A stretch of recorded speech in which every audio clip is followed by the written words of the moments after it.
Hoje, dia 4 de fevereiro, é o Dia Mundial do Câncer, dia de lembrar a importância da prevenção, a importância de ter hábitos saudáveis e de tudo o que envolve essa doença, o que envolve o câncer. Para falarmos mais sobre o assunto, a gente recebe agora o Dr. Fernando Maluf. Ele é médico oncologista, fundador do Instituto Vencer o Câncer. Doutor, muito obrigado por atender a Band News FM. Boa tarde para o senhor. Olá, é um prazer poder falar com você e com todos os ouvintes.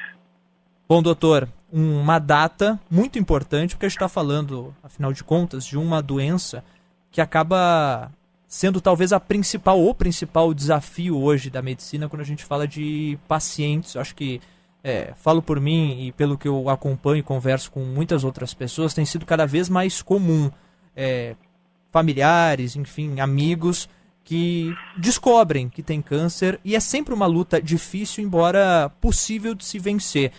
Qual a importância de uma data como hoje, o dia 4 de fevereiro, a gente sempre discutir cada vez mais a luta, o Dia Mundial do Câncer, tudo que envolve a doença?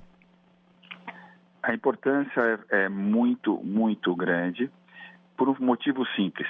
Essa é a doença que talvez mais cresce no mundo, e que é a doença que no país, que hoje é a segunda causa de mortalidade, que vai, infelizmente, nos próximos poucos anos, ser a número 1. Quer dizer, vai ganhar esse título, que não é um título que, obviamente, ninguém fica feliz.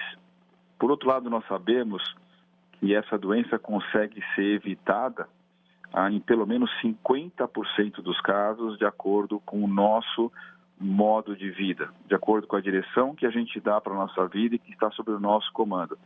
E ainda as questões de estilo de vida que são tão importantes, como, por exemplo, não fumar, não beber ou beber muito pouco, manter o peso controlado, fazer atividades físicas regulares, e que pode ser desde uma simples caminhada, 30 minutos por dia, uma bicicleta ou algo assim, comer alimentos naturais, particularmente verduras, frutas, legumes e carnes magras, evitar carnes vermelhas em excesso, gordurosas, açúcares artificiais, e também muito importante fazer as vacinações adequadas na fase de criança do HPV e na fase mais adulta também da hepatite B. Com tudo isso, o que a gente fala é que 50% dos tumores no mundo e dos mais graves seriam reduzidos com essas medidas que são, eu não vou dizer simples, porque às vezes requerem sacrifício, mas que são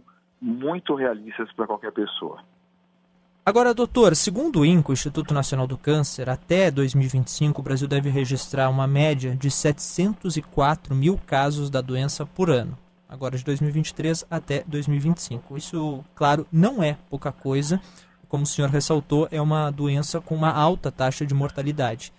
As formas de prevenção, que o senhor também citou agora nessa sua primeira resposta, elas são conhecidas, elas são divulgadas. E agora, mesmo assim, esse continua sendo um grande desafio. E não só no Brasil, no mundo inteiro, o câncer é um grande desafio.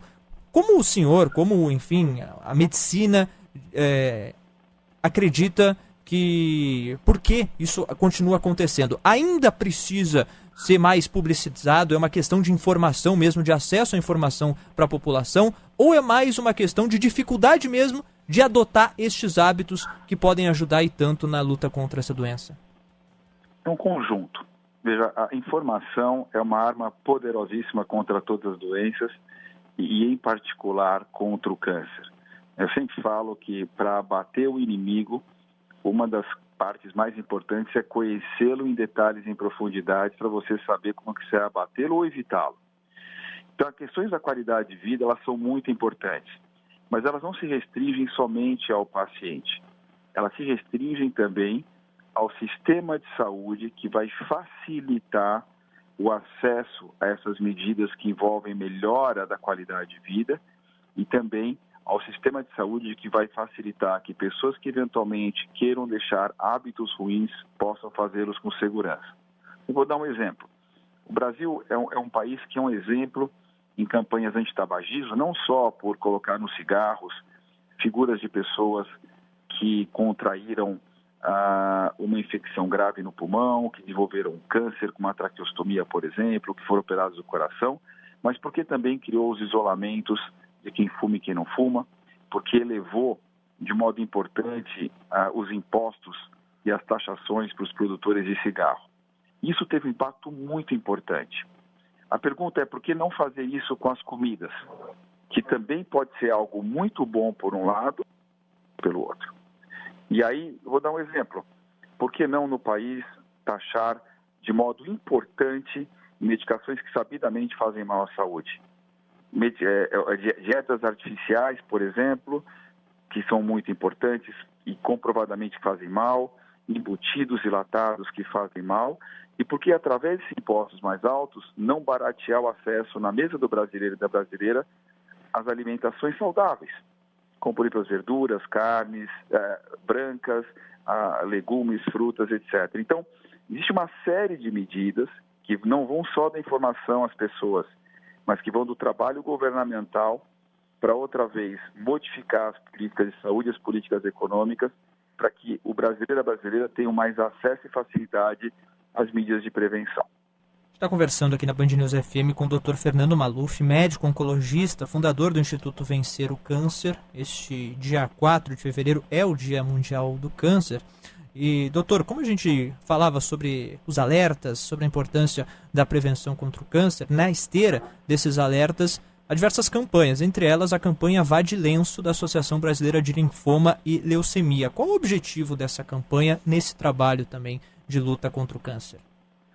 Essas campanhas são muito importantes porque elas propõem cada vez mais sensibilizar a população, não só quem passa pela doença, mas a população como um todo, nas medidas de prevenção, diagnóstico e tratamento.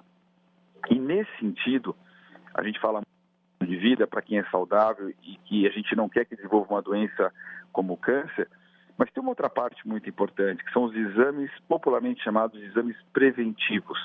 Então a gente tem no câncer de mama, a mamografia e o ultrassom em alguns casos, a partir dos 40 anos, que evitam o diagnóstico tardio, que facilitam o diagnóstico precoce, permitindo que o câncer de mama seja curado em 90% dos casos.